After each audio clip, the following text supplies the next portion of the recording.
Good news, everyone. Brian C. Lesh here, the omni-genre writer, as well as the INTJ extraordinaire. I am back with Sherry, like the wine, here for another topic to discuss. Now, originally, I had interviewed Sherry because she's a female INTJ.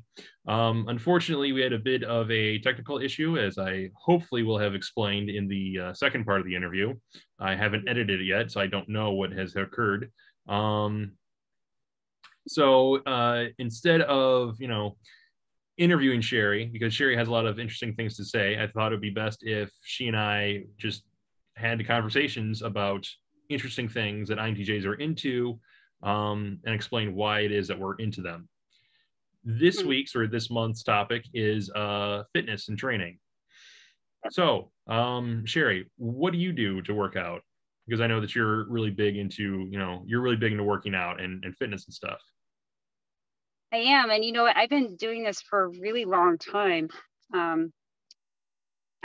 It's interesting that recently I've been promoting it more on Instagram, whereas before it was like just something I did every day and never really talked to anybody about it, never really involved anybody else in it.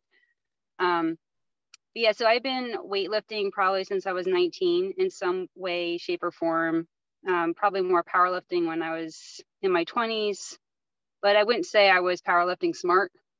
And then in my 30s, it was more about high intensity training, just kind of looking good, aesthetics, keeping my, my glamour muscles. But when you're just training to work for your glamour muscles and just look good, you kind of miss out on the functionality of weightlifting. So now I'm really, really focused on getting back more into high intensity training with weightlifting, but not doing the CrossFit version of it. But either way, weightlifting is the basis of everything I do. It's just a matter of what is my goal within weightlifting. And there are just so many things you can do within just that realm that it's always interesting to me. Okay. So other than getting into the psychology part of it, is there a reason why you do it all?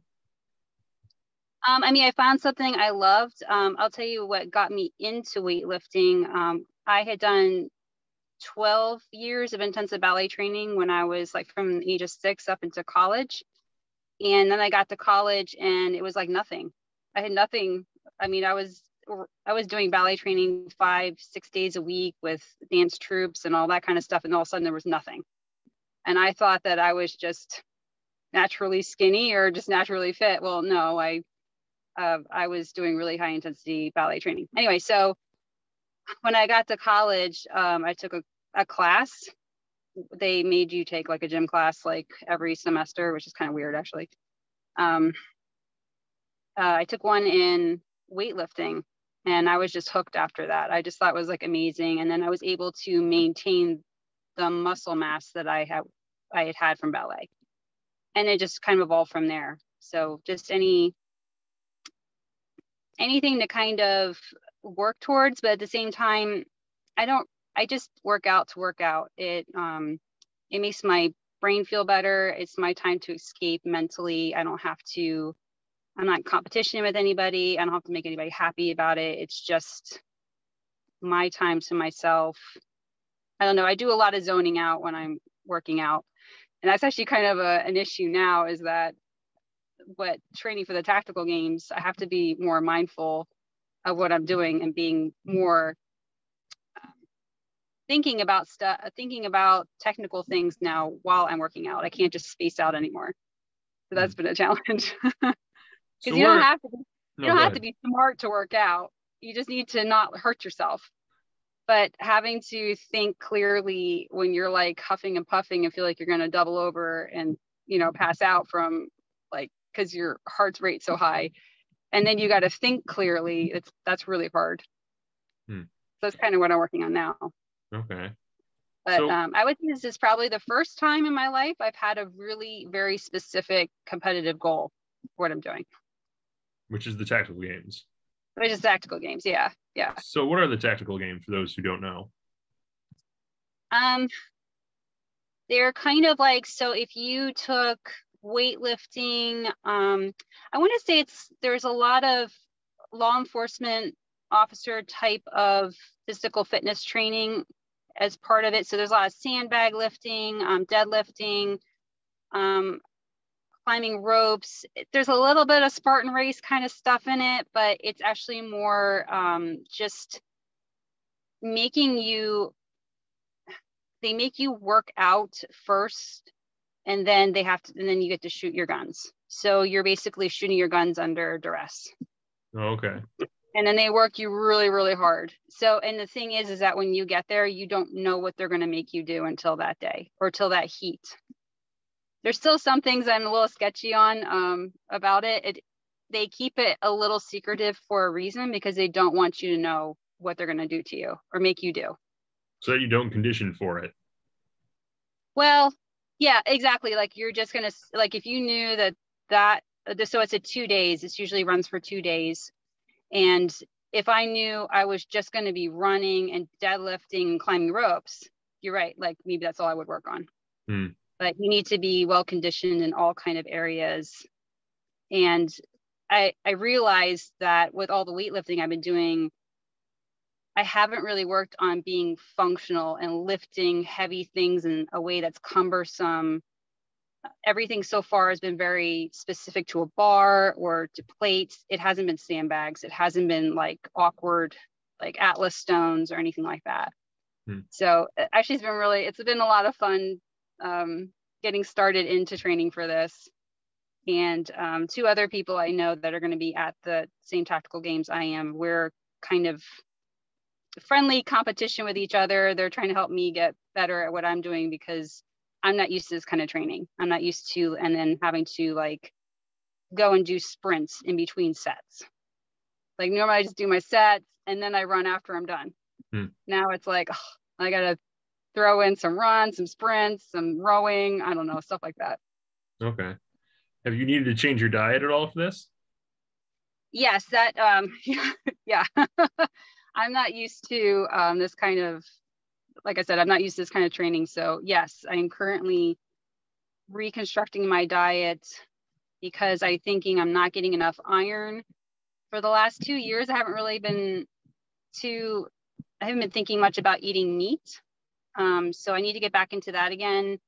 I thought maybe meat was a problem for me, but I don't think it is. I think it's something else that I'm eating. So that's why I had mentioned to you about the carnivore diet. Not that I'm going to do that specifically, but it's kind of narrowing me down more towards, okay, I definitely need more protein, and I need a very specific kind of protein to keep up with the demands of it. Yeah, because my tendons and I'm older, so some of this stuff is not catching up as quickly with my muscle mass gain as I'd like it to. So I'm having to make some accommodations. Like I added in collagen, and I've been doing creatine. Yeah. But yeah, definitely I'm really being very thoughtful now about my protein. I don't want to go super high protein. I just want to be more consistent about it. Okay. So besides your friends and your weightlifting pals, what do the other people in your life think about your commitment to physical exercise? Like, what does your husband think? Is he fit? Let's not talk about that. Wait a minute, sorry. My allergies are terrible right now. Okay. Maybe he works out sporadically. I have to be careful what I say. He could do a lot better in getting fit. I see him trying. But he goes on and off it too much. He doesn't do it consistently. He'll have to go on a trip somewhere for a business and then won't exercise at all and just eat whatever he wants. And I'm like, there's no reason why you can't use the hotel gym or, something. That's what I would do. I'd use the hotel gym. I'd go out and do a run. Like, he limits himself so much on what he can do and be consistent about it. But, and he's one of those types too. Like, if he really hunkered down on his diet and was weightlifting every day, he could be a huge muscle man. But anyway, so I think a lot of people think I am obsessed with working out. Most people I know here in Missouri don't really work out. My coworkers, I try not to talk about it too much because I just sound like I'm being I lift things up and put them down. Yeah, like I'm, yeah, right. There's that. I also think it's hard for me not to come across as being judgmental towards them, or it sounds like I'm being judgmental towards them. Like, why aren't you working out? Why aren't you in super great shape? I mean, it's kind of funny that working in cardiology, most of my coworkers are not at all interested in being fit or, you know, getting themselves. I mean, some of them look pretty unhealthy, but again, I want to be careful what I say because there are definitely some people out there. I mean, there's definitely a lot of people who are really in amazing shape. I mean, and I see them on Instagram and I'm just like, where are these people? Like, I've never seen these people before. I don't know if it's where I live. I don't know. But I also work out at home too. So that kind of limits my exposure to other in shape people. But yeah, most people just think I'm kind of crazy. And my husband thinks I'm crazy too. Yeah. I don't think that'll ever end. Okay. So we had mentioned before, my husband's an ENTP, so that tells you a lot. Okay. So you've mentioned that you know other INTJs that are into weightlifting. What do you think is the drive in the INTJ personality that makes us prone, or maybe like when we do finally pick up like a weightlifting or exercise regimen, that we stick to it? Like, what do you think about it all appeals to us? It's definitely a technique thing. I think that we gravitate towards something where we can excel at something with a technique. And also, it's an experiment. I love experimenting with supplements, with food, diets, exercise. It's just, I like seeing what can happen if I do this with my fitness. Also, I have to do a lot of research. I love researching. I mean, God, I research so obsessively. That's another thing my husband finds annoying about me. I will get lost for days and days in research and tune out the whole world. And then once I'm done with my research and come back to reality, it's like, hey, I'm still here. I'm still alive. So it really feeds that need for me to research and obsess over something and then put it into practice.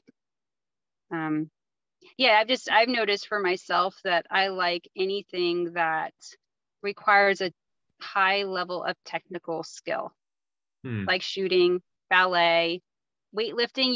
You do have to, like, you can't be sloppy about it or you hurt yourself. So I do my research and figure out like how can I do this safely and not hurt myself, or how can I make myself stronger so I don't hurt myself. So there's that element to it where there's technique. And I think I think of something else. I don't know, just everything. Sewing is a technique. Yeah. Do you think so when you were describing that, it sounded a bit like when you were talking about the research, for instance, it sounded like you were using a lot of the NI and TE, that is the introverted intuition and extroverted thinking functions, to sort of, I don't want to say use the word justify, but maybe validate, why it was that you were researching and so forth. Do you think exercise at all appeals to SE, extroverted sensing? Like, what would be an example of an extroverted sensing? Sorry. So I feel a little lost sometimes on the extroverted, introverted sensing. We're introverted sensing, or are we extroverted sensing? We're extroverted sensing. Our function stack goes NI, TE, FI, SE. So so that's why I bring it up, because it is the inferior function of our ego. And the stereotype for INTJs is that they kind of like ignore their bodies. Like, it's one of there's the stereotype that INTJs are kind of clumsy. They're not really aware of their world so much. that's how they kind of get the attitude that they're a little dreamy, or that they have their head in the clouds. That's why they're always tripping over stuff or bumping into things. I still So think that's a thing. I mean, I definitely think that's a thing. I mean, I always tell people I'm a terrible klutz. There are definitely things I do at work where I will push in trays on the exam tables just so I don't trip over them, because I'll trip over them. I always do. I mean, it's been there like for how many years, and I'll trip over it. Yeah, I'm kind of klutzy like that. I am dreamy. I am. Yeah, I'm trying to think now how to explain. I almost think that I pick things that don't require me to have to be in the present. Like what I was saying with weightlifting and exercising, I can totally be in dreamy land and still do that. So I can still be like, in my mind, I'm in like this battle in the apocalypse, and I'm running through the woods with my gun while I'm just like doing deadlifting or running on the treadmill, So I can totally space out into imaginary world and still safely do those things. Maybe that's part of how I choose it. But I do think we can have a tendency to ignore our bodies if we're into that thing that we're doing. Like I was a little late today because I forgot to eat. So I was like, shit, I need to eat something before I go. So I shoved down some fruit and yogurt. But actually, I kind of like when I forget those sort of things. I don't like when all I feel like doing is eating. So anything to distract myself from what my body is doing or what my body needs, actually, I kind of like. I don't know. It's an interesting idea to say that, one of the reasons why we get into certain things isn't because we necessarily enjoy the physical experience of it, but more so that we can use it as like a type of, I don't know, so that we can kind of instigate or provoke the workflow mentality, get our body doing something, get the blood flowing, specifically to the brain, and then just imagine and daydream. Yeah. I always say that working out training is my mental therapy. It's my antidepressant. We had talked a little bit before about depression. I go in and out of depression very chronically. If I'm to the point where I'm so depressed that and so non-functioning that I almost can't bring myself to work out, then it's like, okay, you really need to go work out. Because there's no way I could pull out of this. That to me is like, this is so bad. Your depression is so bad that you don't want to work out. That's like not acceptable at this point. So I'll still go work out anyway. And even if it's just a little something, even if it's just cardio, whatever, I know after all these years that I will only feel worse if I don't work out. If it's not just something. I would say I'm more addicted to the after effect that I get from working out, that I just feel refreshed, I feel reset, and then then I can go on without the severe depression. So let me ask you this then, when it comes to working out, do you prefer workouts that are short and hard, or that are a little longer? Longer. Yeah. I don't like time limits. That was the thing with my friends that were training for tactical games. They're giving me like, you have to do this in time. You have to time yourself doing this. And I'm just like, oh, time myself? What are you talking about? But yeah, I mean, the tactical games, your heats are timed. You're part of your winning and losing is based on how quickly you can get through this heat or this battle stage that they created. So yeah, I have to work on doing things quicker. But normally just my regular workouts, I just take as long as I want. I mean, I don't putz around too much because then my muscles get kind of cold and whatever. But I do try to keep it moving, but moving at a safe pace for me. Okay. How long are the other thing too is I like to work out alone. I don't know if that might be part of the things that I pick, like sewing, shooting, weightlifting, running, I don't have to do those with anybody. I could be by myself doing them. Okay. Those solitary sports, I would never continue with something that was a class activity, which is why you won't see me in CrossFit. You won't see me doing step up aerobics. You won't see me doing Zumba or yoga classes or any of those things. I do yoga at home or whatever. Like, I will not be in a class for any kind of physical fitness. Nope. I can't zone out if I do that. Oh, I'm okay. in a group, I can't zone out.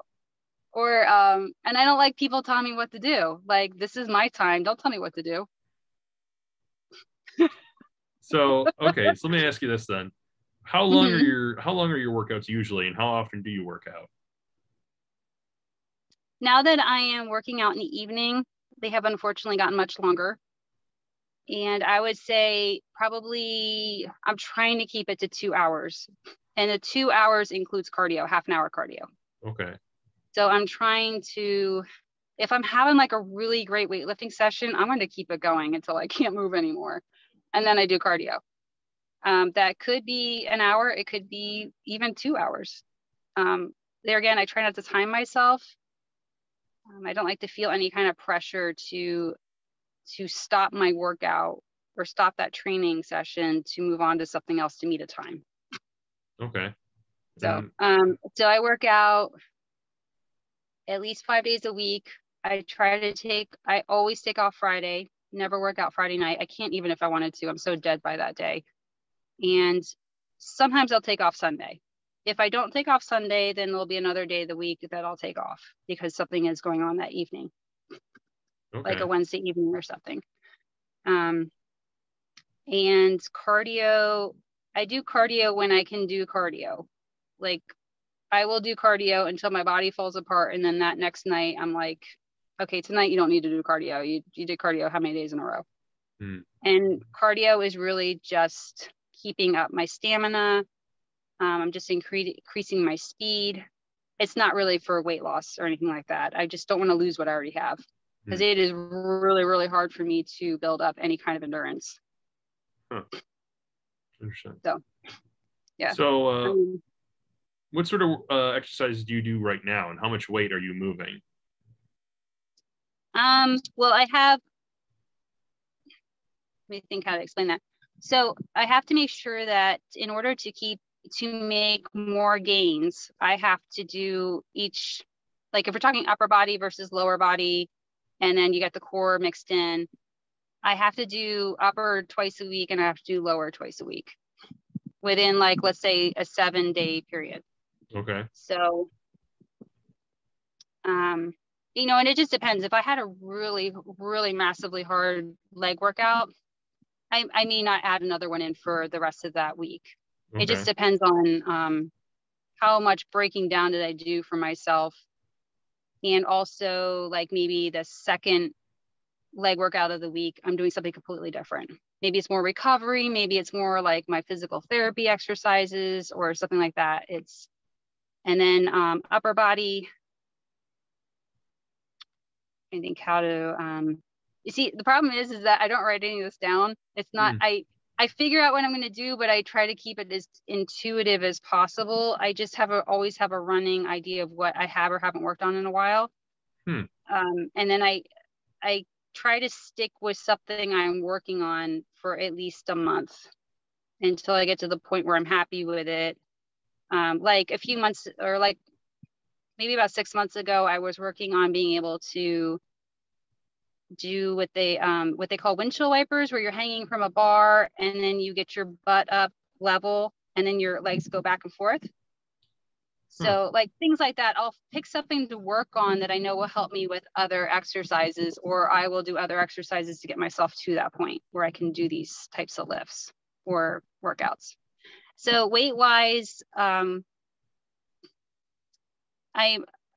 some people seem to think I'm really strong. I'm really not that strong. So for the tactical games, I probably have to increase my strength by at least 50%.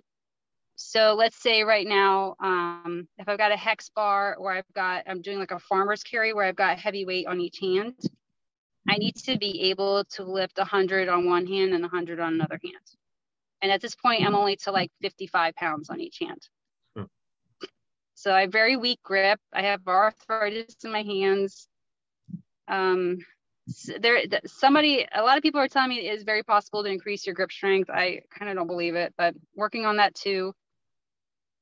Because actually a lot of the tactical games is grip strength. Kettlebell at the same swings time, might not help trying to wear that. out my hand. What? Kettlebell swings might help your grip strength. Yeah, I mean, there are some, like, there's things where you can, like, there's different kinds of grip. I found out, like, there's like 4 different kinds of grips and strengths involved with each grip. So you might be really good with one, but not another. And then, so there's like one where you can hold the plates, the weight plates with your fingertips, like you hold them like this, like pinching.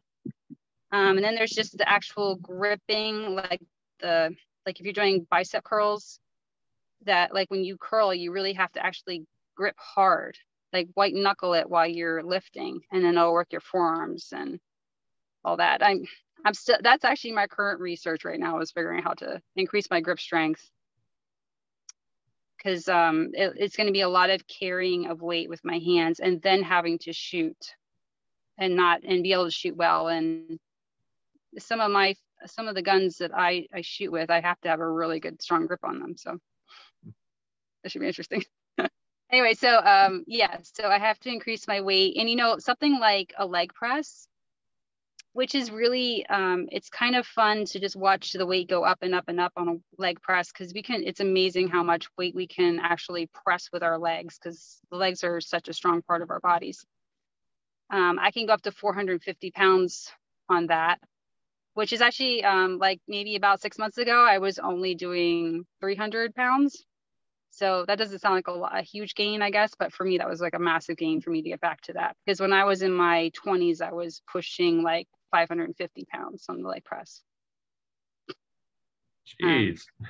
Yeah. You have a leg press machine at home that you do this with? Yeah, we do. That was one of those things where my husband likes the leg press, so he wanted one of those, so he bought it. Some of the equipment we have, it's because my husband had that like Field of Dreams concept. If we build it, I will work out. If I put all these equipment in our house, I will work out. Well, I work out, I'll use it. He knows I'll use it at least, but a lot of it's more self-centered on what he thinks he's going to do with it. Okay. Yeah, but so there's definitely we have like a leg extension thing. I never use it. I hate that thing. Okay. But that's his favorite thing to work out on. And yeah, so basically, I mean, we got all that equipment into our house. It wasn't like a one day thing. It was over a course of like 15 years we've collected that equipment. And then we've just had to replace treadmills and ellipticals. But everything else kind of lasts a really long time. And like all the weight, we have a really huge selection of dumbbell weights that we got off of Facebook. Some bodybuilder decided to sell it for like $100 to us, and it was like, I mean, like when you buy dumbbells, iron dumbbells, it is like $1 a pound.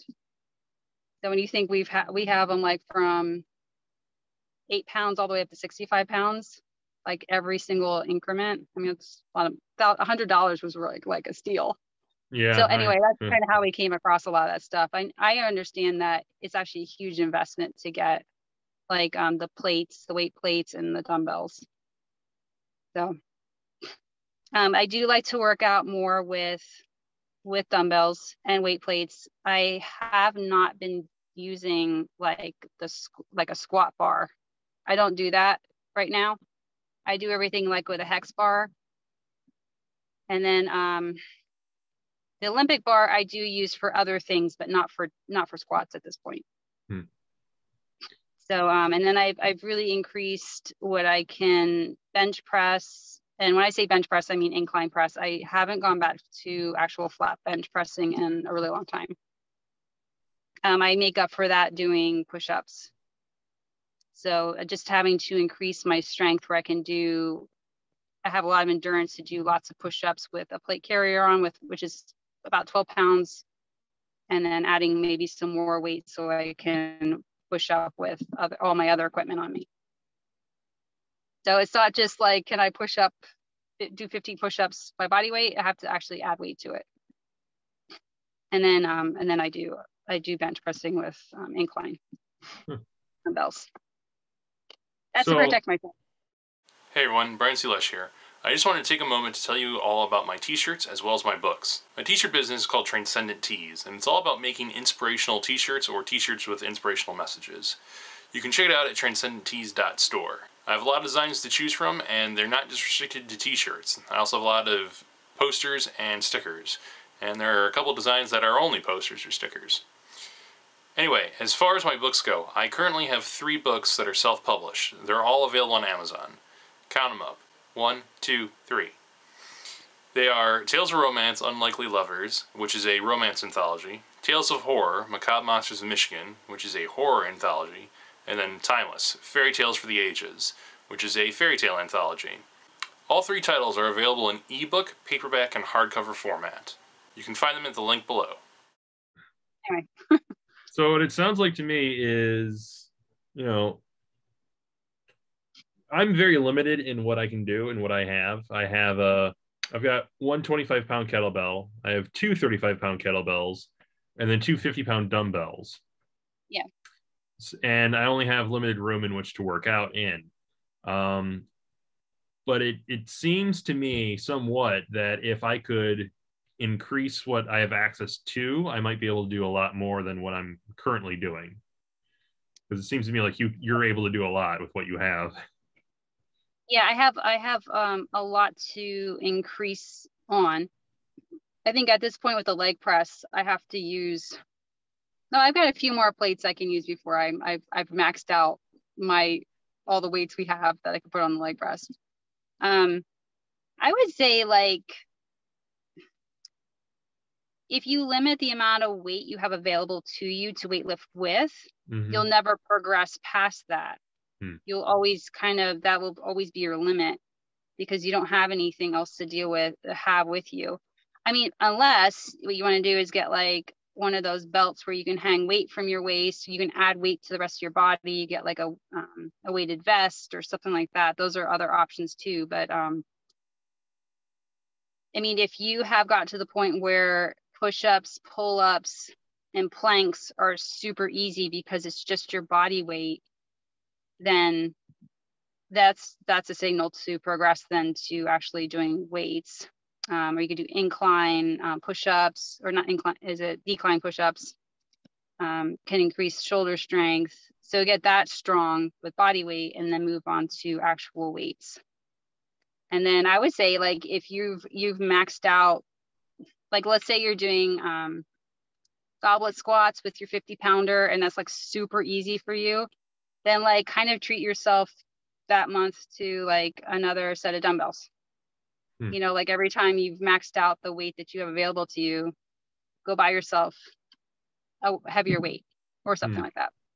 It doesn't have to be all at once that you build up your gym equipment. It's just a matter of being smart about what you're getting. Like maybe you would prefer to get heavier kettlebells, or maybe you get 2 45 plates or something like that. Do you have an Olympic bar? No. Okay. I mean, I don't have a bar at all. My father does. He's got like a bar. He's got like a bench that he can do multiple things on. Yeah. Yeah. Yeah. And you could do a lot of cool core workout stuff on the bench also. That thing could be really helpful. I mean, that's where I do push-ups off of, is the bench with my feet on the bench and then hands on the ground. Oh. That's been a real game changer for me. I was just doing that to increase my strength. I could do one-handed push-ups. I'm still working on that. I don't know if I'll ever be able to do one-handed push-up, but so if you do decline push-ups, it really works your shoulder and gets you stronger then for bench pressing as well. Because the chest and the shoulder are all those exercises work cohesively together. So like when I was younger, I almost never did bench presses. And then I was just doing shoulders because I wanted my shoulders to look nice. Well, guess what? My shoulders never looked nice because I never did any chest exercises, which I need to do more than the shoulder exercises. So once I stopped weightlifting to look a certain way, I was a lot smarter about my weightlifting, and I looked better. I looked the way I wish I had looked in my 30s when I was weightlifting dumb, like stupid. Anyway. So then in that regard, would you say it's better to try to work on everything as far as weightlifting goes, or to weightlift for a purpose? Yeah, I guess so. I mean, yeah. So I've subscribed to a newsletter by this British trainer. He's really big into kettlebells, and he focuses on movements and training that you would use in your normal day life, or that are applicable to your normal day life. So for instance, he doesn't do anything with bicep curls, because it's like not a practical use thing. It's not something you do in your everyday. It's not utilitarian. You're right. It's not at all. It's not. It doesn't do anything but maybe give you better forearm strength or whatever. It is actually you're just working on your glamour muscles at that point. Yeah. I know. I think that's great. That's actually perfect, because that'll make you do a lot more compound exercises where it is working multiple places at one time, and then you'll be more functionally strong. That's it. Functional. That's it. That's what I was looking for. Yeah. And that's a great habit to get into as you're getting older, is maintaining that functional strength, the mobility. Like, I'm working on mobility right now. That's like my key word, function and mobility. Because I was not as mobile. My mobility was not good last year, and I ended up injuring myself to a point now that I'm still not better, and I'm in physical therapy now. Oh, that's why you're in physical therapy. What? So that's why you're in physical therapy. Or that's why you mentioned the physical therapy exercises. Yeah, because I injured the obturator internus. It is a muscle that goes from my hip joint into the pelvic floor. Because of that medical condition I was telling you about, I do have like pelvic floor problems, which aren't really a problem anymore. I've really worked on those. I had other physical therapy years ago for that. So it just went to show that I was not keeping up with that. I wasn't maintaining the strength of my pelvic floor muscles, and then I ended up injuring that muscle on both sides. So it makes it hard for me to sprint. It makes it hard for me to deadlift. Everything kind of aggravates it. So yeah. Anyway, so I'm in physical therapy now for that, and it's actually been a great experience, because going back to I was kind of veering away from doing exercises I thought were useless exercises, like working your abductors and adductors, whichever one is which, I forget. I was like, that's what women do in the gym. They get on that machine. It looks like a birthing machine, and their legs go out, and their legs go in. And I'm like, the thigh squeezer. No, I'm not doing that shit. That's yeah. And everybody just stops and watches, because it's like, is that showing? Or anyway. So it's like such a horrible, such an embarrassing thing. Anyway, so after working from home, I obviously don't have that piece of equipment. But I was like, why do I need to work those? Why do I need to do that for? Like, I'm sure it gets worked some other way. Well, guess what? They don't get worked out any other way. You got to do it. You actually do have to do those exercises to maintain mobility and flexibility and strength within those smaller muscle groups in the hip region. Yeah. Kegels wouldn't help with that, or? No, I mean, that's a whole nother thing. So there's like lower back involved with it as well. Okay. I guess my lower back is not mobile. It's very, the muscles are very constricted. So I need to work on making my lower back more flexible. Yeah, it's nice and strong, but it's not flexible. So it's easier for me to pull it or strain it, because it doesn't have any give to it. So yeah, with the hips, it was probably more like running, and I was just overdoing it on the deadlifting. I was not taking my time with increasing my weight on deadlifting. So, and it's actually really common to injure some sort of hip muscle ligament when you do deadlifting. Huh. Okay. So I'm no longer doing Romanian deadlifts. I am just doing the hex bar deadlifts now. Okay. Where I have the weight on either side, and it's like the thing that goes around you. And then I can do farmer's carry with it. I can do shrugs with it. So you mentioned flexibility. Do you stretch after you work out? No. That's another reason why I'm injured.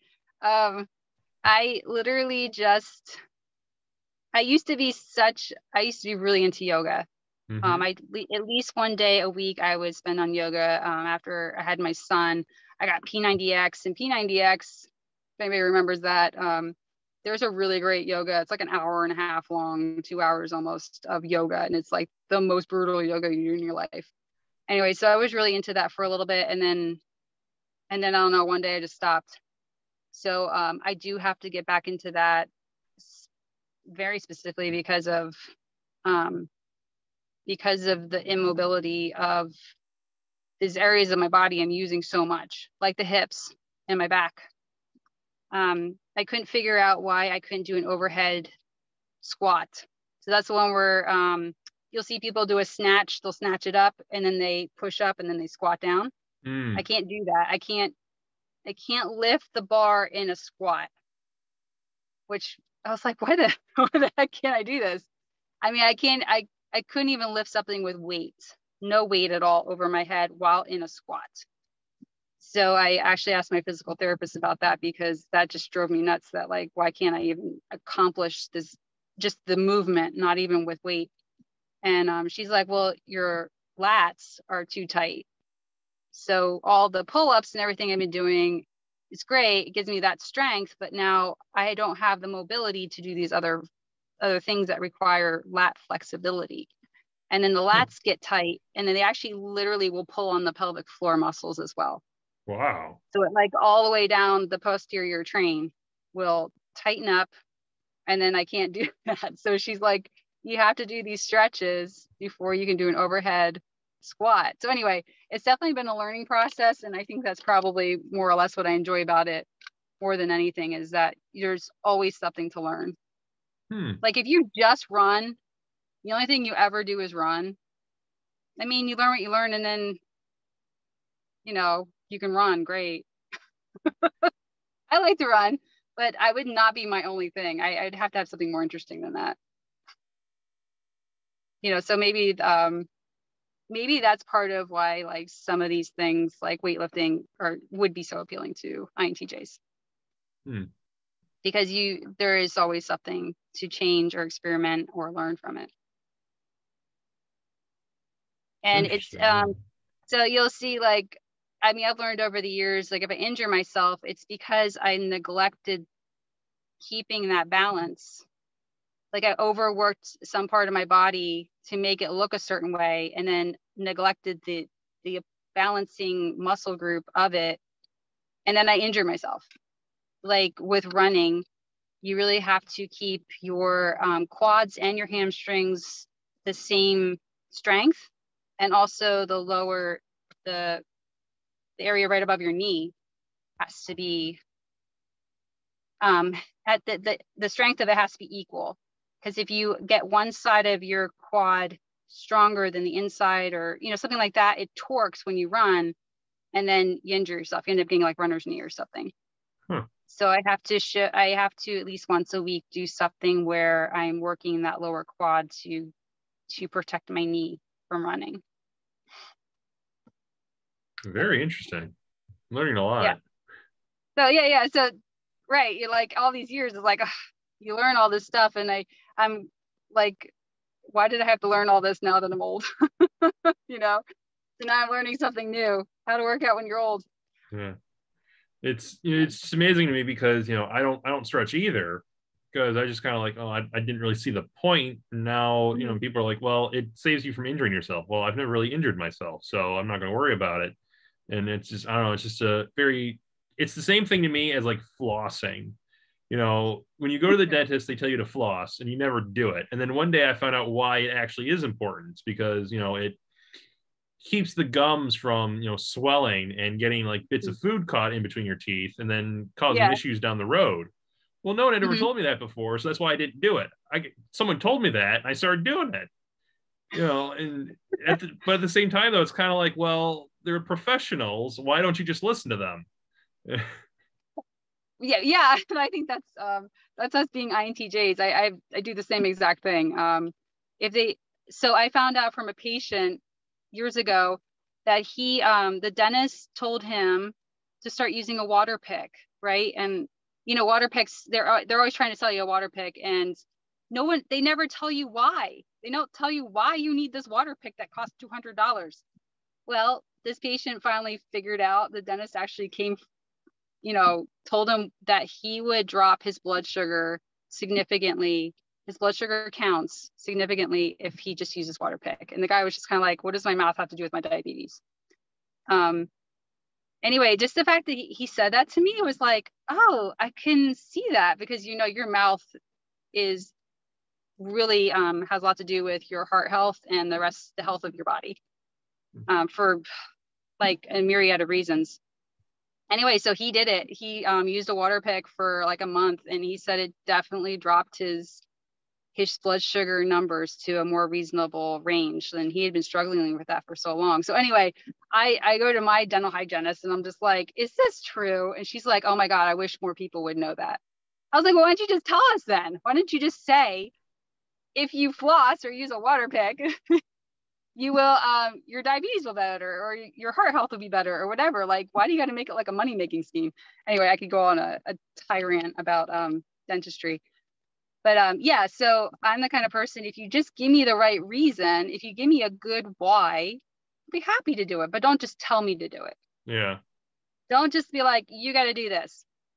Why am I going to do this for? Because after a week, if I don't have motivation, I need my why to tell me why I need to do it. Because motivation isn't a thing to me. I mean, I don't think motivation is the answer. Like, you just need to be motivated. Yeah. No, you need to know why you're doing it. You need to have a reason for doing it, and then the motivation comes from that.